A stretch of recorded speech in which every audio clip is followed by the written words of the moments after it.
Babacar waxtaan boo xam ne bu am solo la ñu nar koo def ci li nga xamante ni bii moom mooy wàllum banaana banaana nag nekk loo xam ne yaakaar naa ne lu am solo la ci dañ koy lekk xam nañ nit ñi ngi koy jëfandikoo ci yu bari mais exactement tey boo ñu doon ñëwal ci banaana xam naa ne am na yeneen bienfait yoo xamante ni bii yu am solo la moo xam ci wàllu néegu sëy la moo xam ci leneen ak leneen la lan nga ñu ci baaxee sëñ Babacar. waaw banaana moom fruit la boo xam ne noor nawet saison bu nekk rek day am banaana moom bokkul ci fruit boo xam day rat comme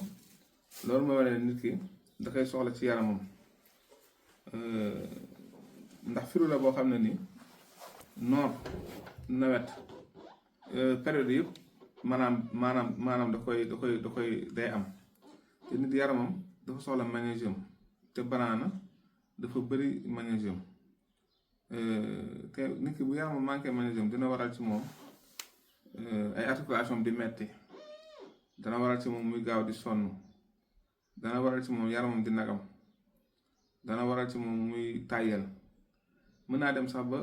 parfois mën na xëy oo moom di metti ba mu yaakaar ne dafa jógi liggéey wala parfois loosam dem ba tàyyel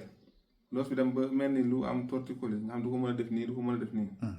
fekk loolu manqué magnésium dina ko def manqué magnésium dina waral nit ki xëy ay loxoom nagam du mën a jàpp dara manqué magnésium dina waral nit ki bu tëddee di nelaw bu xëyee pour mu jóg ci laal sax dafay jafe loolu yëpp su nit ki dee lekk consommer banaana fréquemment du am problème boobu ba pare banaana fi ne bokk na ci yi nga xam ne fruit bu complet la boo xam ne su ko nit ki dee lekk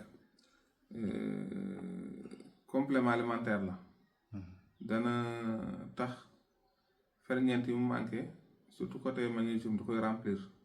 ba pare nit ki bu fekkee ne lekk na par teg ci banaana xiif du ko yomb banaana aussi dañuy wax ne li ko sax su bëggee am doom bu góor bu soxnaam nekkee en période d'ovulation na yendoo lekk banaana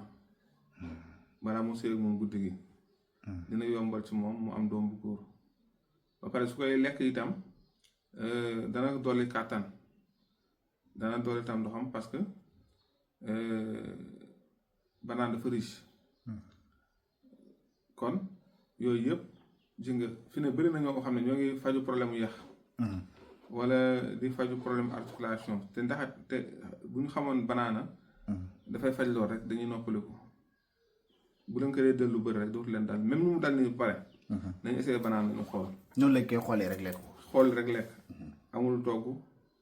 amul beneen noo koy jëlee xool li lekk dafay nit ki bu saxalee chaque jour au moins mu lekk 2 banaana problème yooyu su fekkee ne magnésium moo causé ba ay articulation di metti moo xam hanche am day metti wala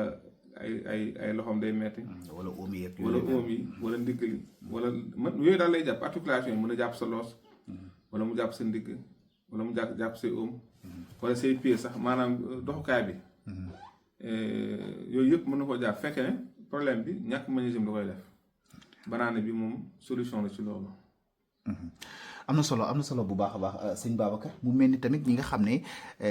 ay dañoo nekk ci néegu sëy ak yu ni mel des fois danañu soxla genre astuce yu mel noonu sànq yaa ngi wax ne ki nga xam ne xaj na dafa góor la mu koy jëfandikoo dina ko mën a dolli li nga xamante moom mooy man yi mais xaj na am nga leneen loo xam ne dañ ko baaxee ñi nga xamante bi ñoom ñooy góor ñi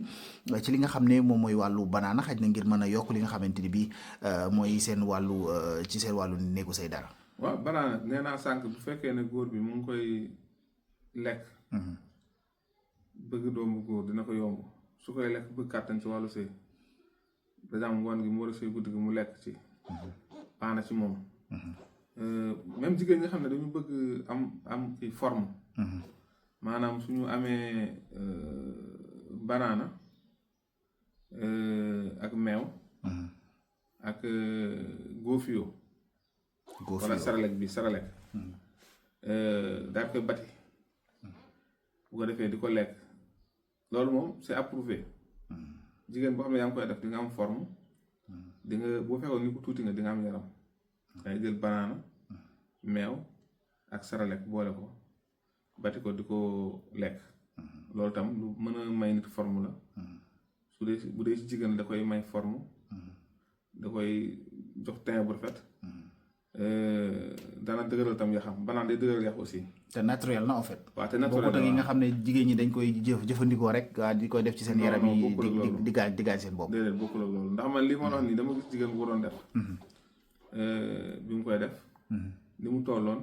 bi mu commencé def quelque temps rek da nga gis après forme bi génn. mu am taille bi mu bëgg. am na solo bu baax a baax yaakaar naa lépp loo xam ne sëñ Babacar waxtaanee na ko fi comme ni mu ko waxee léegi rek dafa nekk loo xam ne du naturel la ci wàllum banaana nga xam ne du gaañ nit ki loo ci jël tamit du nekk loo xamante ni bii day nekk toxique ci sa yaram bi comme ni mu ko jeexalee tamit suñ mbokk jigéen ñi nga xam ne léeg-léeg dañuy bëgg am yaram daal di dem di jël ay produits yoo xam ne mën na leen a andil ay jafe-jafe ëllëg ci seen wàllu wér-gu-yaram yaakaar naa lii sëriñ Babacar joxe nii lu am solo la nga mën ko topp